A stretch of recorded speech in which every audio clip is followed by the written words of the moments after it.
ರಾಷ್ಟ್ರಪತಿಗಳು ಆಗಮಿಸ್ತಾ ಇದ್ದಾರೆ.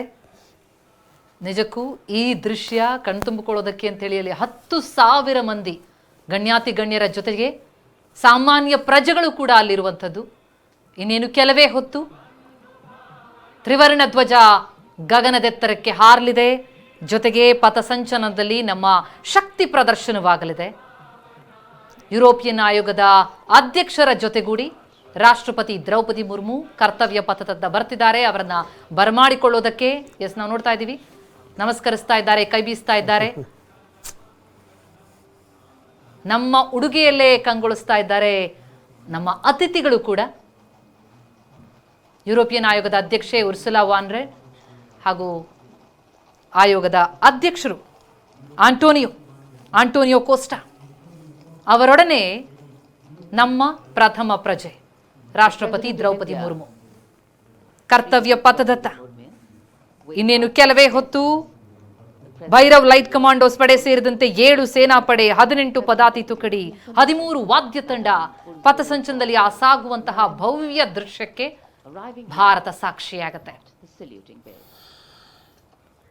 ಗಣತಂತ್ರ ದಿವಸದ ವಿಶೇಷತೆಯೇ ಇದು. ನಮ್ಮ ಶಕ್ತಿ ಸಾಮರ್ಥ್ಯಗಳ ಪ್ರದರ್ಶನ, ನಮ್ಮ ವ್ಯಾಪ್ತಿಯ ಪ್ರದರ್ಶನ, ನಮ್ಮ ದೇಶಕ್ಕೆ ಒಂದು ಅಭಯ. ನಾವು ಇಂಥ ದೇಶದಲ್ಲಿದ್ದೀವಿ ಅಂತ. ಇನ್ನು ವಿದೇಶಿಗಳಿಗೆ ನಮ್ಮ ಬಲದ ಪ್ರದರ್ಶನ, ಶತ್ರುಗಳಿಗೆ ಭಯ ಮೂಡಿಸುವಂತಹ ಪ್ರದರ್ಶನ. ಅದೇ ಈ ಗಣತಂತ್ರ ದಿವಸದ ವಿಶೇಷತೆ. ರಾಷ್ಟ್ರಪತಿಗಳನ್ನ ಬರಮಾಡಿಕೊಂಡ್ರು ಪ್ರಧಾನಿ ನರೇಂದ್ರ ಮೋದಿ. ಜೊತೆಗೆ ನಮ್ಮ ವಿಶೇಷ ಅತಿಥಿಗಳನ್ನ ಆಹ್ವಾನಿಸ್ತಾ ಇದ್ದಾರೆ.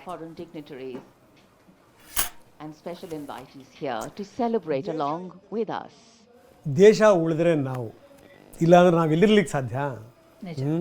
ಅದಕ್ಕೆ ಕವಿ ಒಂದ್ ಕಡೆ ಬಹಳ ಅದ್ಭುತವಾಗಿ ಹೇಳ್ತಾನೆ, ದೇವಿ ಭುವನವನ ಮೋಹಿನಿ ನಿರ್ಮಲ ಸೂರ್ಯ ಕಲಜ್ವಲ ಧರಣಿ ಜನಕ ಜನನಿ ಜನನಿ, ಜನಕನೂ ನೀನೆ ಜನನಿಯೂ ನೀನೆ.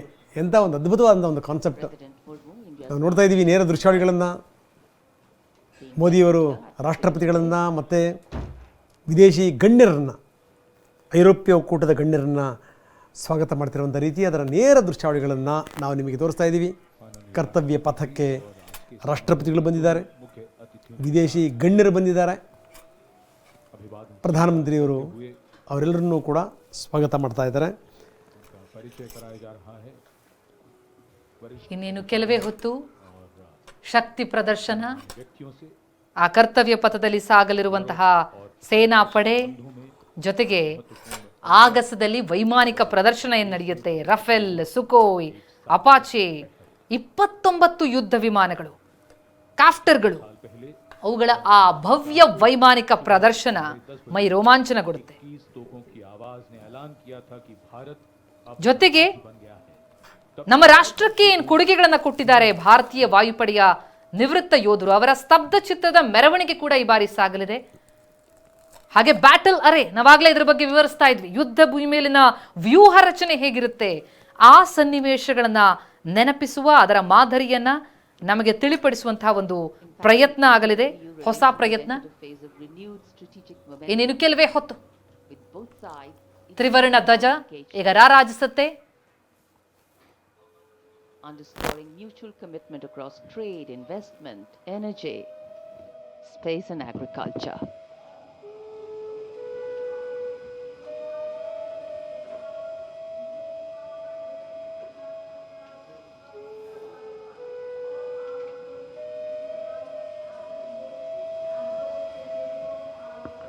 The President's bodyguard now getting ready for the national anthem. ಉಪರಾಷ್ಟ್ರಪತಿಗಳು ಕೂಡ ಬರಮಾಡ್ಕೊಳ್ತಾ ಇದ್ದಾರೆ ಅತಿಥಿಗಳನ್ನ.